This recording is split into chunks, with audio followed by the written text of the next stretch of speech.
ما بتعرفش تاخد قرار؟ ما بتثقش في قدراتك دايما؟ ما بتعرفيش تواجهي؟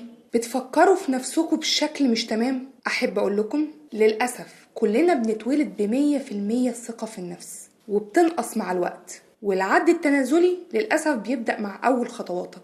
تشد طبق شوربة سخن بكل ثقة وتتلسع، تنط من كنبة لكنبة وبتكون واثق في حتمية الوصول، لكن بتقع ورجلك بتتكسر، وكلنا طبعا عارفين النتيجة بتبقى عاملة ايه، كارثية. مش عشان اتلسعنا ولا رجلنا اللي اتكسر، لان في الاخر لسعة الشوربة هتخف ورجلينا اللي اتكسرت هنرجع نمشي عليها تاني. لكن الكارثة الحقيقية ان كتير من الاباء والامهات بيتعاملوا مع المواضيع دي على انها كوارث، فبيحاولوا بكل جهدهم يلقنوا اولادهم درس لا ينسى في كيفية عدم الثقة بنفسنا وقدراتنا.